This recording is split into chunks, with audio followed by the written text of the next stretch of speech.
We have officially made it to the end of 2024. And I feel like this year I've become very in tune with just reflecting, goal setting, just being very aware of what makes me happy, what's good for me, and how I can improve my quality of life. And honestly, a lot of this motivation has come from watching other people on YouTube talk about these topics. So I figured I'd do my own video. So without further ado, let's reflect on 2024. I have this pink journal that I've been writing in, not for too long. I got this about a month ago, but I made a whole page dedicated to my 2024 reflections, and I put some prompts and I answered them, and we're gonna go through them together. Starting off with what inspired and excited me this year. I think the biggest thing that I have grown with and developed this year is my own personal self-confidence. I had 2 leadership positions this year in my sorority and on Panhellenic. I was the house manager for my sorority house, and I was the vice president of programming for Panhellenic on the Panhellenic exec board. I'm actually continuing that position into 2025, which I'm very excited about. But I feel like having both positions really taught me the importance of self-confidence and advocating for myself and not being scared to reach out of my comfort zone. With my programming position, I ran Greek Week and some other smaller events that required me to do some public speaking, planning obviously. With the house manager position, learned how to set that boundary between looking out for my friends but also getting business done. And I feel like this is such an important quality to learn about yourself and develop during your early stages of adulthood, and I would not take it back for the world. I am so proud of where I am. At the beginning of 2024, I was a little self-confident but not entirely, and throughout the year I really reflected and noticed how much I was developing. During Greek Week, I was literally walking around with a megaphone outside announcing things to 600 people. I held an exec dinner where I literally stood at a podium leading an event. It was just a really strong year for me with my own personal growth, and I just wouldn't take that back for the world. Along with that, I feel like I've really grown in my social life. I feel like I've developed a lot of really meaningful relationships and friendships this year with people, and I've been really trying to branch out and put a lot more effort into the relationships and friendships and everything that I have going on in my life. I think that having strong friendships in college is such a meaningful, impactful, and powerful thing to have, because college is not easy. College is not for the weak, and it is especially not easy if you don't have a good, close-knit circle of friends. You don't need to have one best friend. You can have multiple close friends. I feel like it's better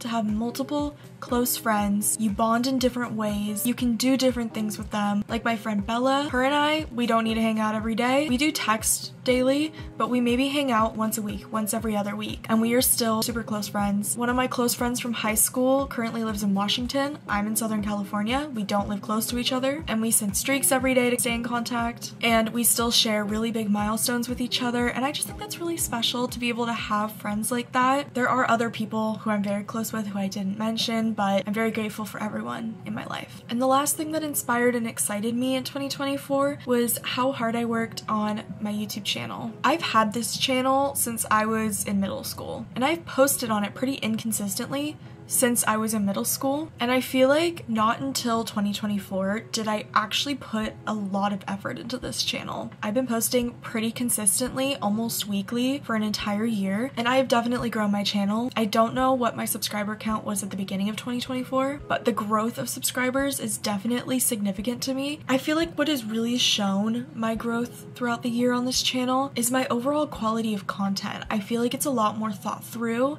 even if it's just a basic weekly vlog or it's just a basic vlog. I put so much effort into editing, and I'm really proud of myself for putting all of this effort into my channel. Even if it does not become like a paid thing, it's such a fun hobby for me, and I really appreciate it. I feel like I've been slouching and now my back hurts. Next, I wanted to talk about a few hardships that I've experienced this year. And I think that it's important to consider the downsides and the hardships that you experience when you're reflecting on your year, because not everything is sunshine and rainbows. It's important to reflect on the negative things as well and what you took away from them. The first thing that I wanted to mention, this is also not chronologically in order, but the first thing I wanted to mention was I recently had a family member who was in the hospital. And this actually did happen during one of my Vlogmas vlogs. I want to say this was week 2, and I ended up actually going home spontaneously for the night to be with this family member. They are okay now, they're doing great, but that did turn on a light bulb in my head, if that makes sense. This person was very important to me and I wanted to be there with them. I'll talk a little bit more about this in a little bit, but the next thing that I experienced this year that was definitely a hardship was that I broke up with my ex-boyfriend. And I don't want to say anything negative about them directly. Obviously, it takes two people to tango, but I think that the breakup itself wasn't the hardship. It was me coming to terms with the fact that I needed to do this for myself and break up with this person, and that was the hardship. And the last hardship that I experienced this year, which I'm sure is not going to be the last year that I experienced this, and that was a lot of stress. Granted, I did do a lot of this to myself. I had 2 leadership positions. I'm a full-time student. I work a part-time job. Stress was just bound to happen, and I've been quite stressed this semester, but honestly,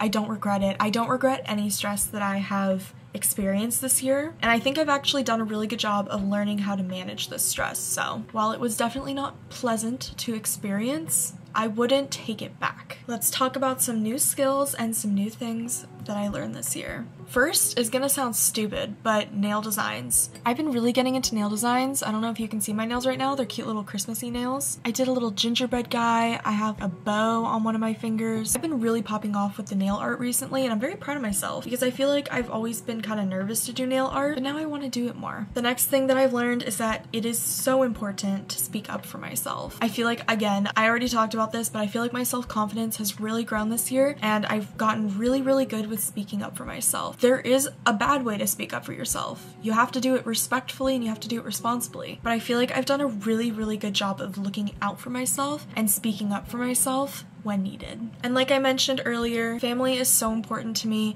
and I feel like with that hardship that I dealt with a couple weeks ago, it really just awakened me to realize family is important. No one is immortal. We are all mortal human beings, and as hard as it is to remind yourself that no one is immortal, I think that that is also just inspirational and motivational to make time for family and friends. And the last thing that I learned this semester specifically is that I really like being single. I really enjoyed this fall semester. This is my first semester of college being single for a full semester because I was in a relationship basically for the first 2 years of college, and I love being single. I'm really embracing being single this semester. I go out, I spend more time with friends. I'm just having a great time. I do have dating apps, but honestly, I don't really use them. I really am cherishing my moment of being single. I'm enjoying it. I'm in no rush to get back in a relationship. If a relationship does come my way, I will accept it if it's the right place and the right time and the right person. But at this very moment, I'm loving being single. Now let's talk about my 2024 faves. For books, the Twisted series, the trope was good, but I feel like even though the trope was really good and it's just a very basic general trope, I feel like you can already predict what's gonna happen if you just read the description of the story, but it's written in such a creative way. Even when you know what's gonna happen, the plots are just so juicy and they're so good and creative. Amazing. Wonderful. My favorite song this year, which also happened to be my #1 song on Spotify Wrapped, was Hollywood's Bleeding by Post Malone. I don't know why, but that song just hits. It's such a good song. I love it so much. For beauty, it's hard to pick one beauty product that is my absolute favorite, but I think I have one, and I talk about it all the time. The Infallible Pro Glow 24-Hour Foundation. Listen, I'm not a foundation girly, or I wasn't a foundation girly. Then I tried out this foundation, and I've been converted. This is definitely my summer shade, by the way. This is not like my winter shade. But I am not the best at finishing a makeup product because I just keep wanting to buy more. I'm basically out of this product. That should tell you something. It is such a good makeup product. For clothing, I'm gonna be a bit vulnerable for a second, but first let me tell you what the piece of clothing is. I love a good crew neck. Crew necks are wonderful. Whoever invented them, perfect, good for you. I love a good crew neck and legging moment. I feel like I've been a little insecure about my body this past year. We're getting better, but I've been just struggling with a couple different little health issues, have made me feel a little bit insecure in my own body. There's a good chance that I have PCOS. I also am chronically iron deficient, and those two together is just the perfect recipe for weight fluctuations. And I feel like in the past year, I've definitely become more confident in myself, but I also feel like a little crew neck and legging moment can fix all of that temporarily. But also, you're beautiful the way you are. You just have to learn what works for you. And for me, crew necks and leggings, A1. And then I also wanted to talk about a couple of my favorite memories from this year. Definitely, hands down, Greek week. This was my biggest project that I have worked on in my life. I have never programmed a week-long event for over 600 people, and it's crazy to me that I did that. I obviously had help from other people, but still, this was a big project for me, and I'm so proud of myself, and I had the best time, and I get to do it all again in a couple months, so I'm so excited. Next, I want to talk about Cal State Fullerton's spring concert of 2024. We had Cody Ko perform, and I don't know why, but this was such a fun event for me to go to. I had so much fun, and I low-key forgot that was this year. And then also, as small as this sounds compared to the other two things, going to happy hour with my friend Bella. She is just such a down girl, and I love that she takes the bus too, because it's so fun just taking the bus with your friend. I don't know why public transportation is so fun to do with friends, but it is so fun. Now we're gonna move on to my 2024 goals, and then we'll talk about my 2025 goals. So these were my goals in 2024. Wake up before 9 a.m., spend less than $20 a day, eat more vegetables, get 30 minutes of exercise each day, and read 12 books. So I'll tell you which ones I was successful with, which ones I was alright with, and which ones just didn't happen. I did a pretty good job at waking up before 9 a.m. up until a couple weeks ago. I had to start a new medication. I think that made waking up in the morning a little bit harder, but overall I did a really good job with it, so I do want to give myself a little pat on the back for that. Spend less than $20 in a day. Some days I did really well with this, some days I did not do that great with. I would say this one was more of a flop, but I got better. Eat more veggies. This one's kind of iffy. The intent was there, but I was also just so busy that the convenience of it wasn't really there, so I'd give myself a sideways thumbs on that. Getting 30 minutes of exercise each day, I actually did a very good job with that. I would walk to campus, I got a lot of steps in at work because I work in a restaurant. I'd say overall, I did a pretty good job with that. And then finally, read 12 books. I did decent with that, given how busy I was this semester. I think I read around 10. So moving into my 2025 goals, I want to go to sleep before midnight. I think what my flaw was with my wake up goal was that I think I need to set a bedtime goal in order to achieve the wake up goal. For me,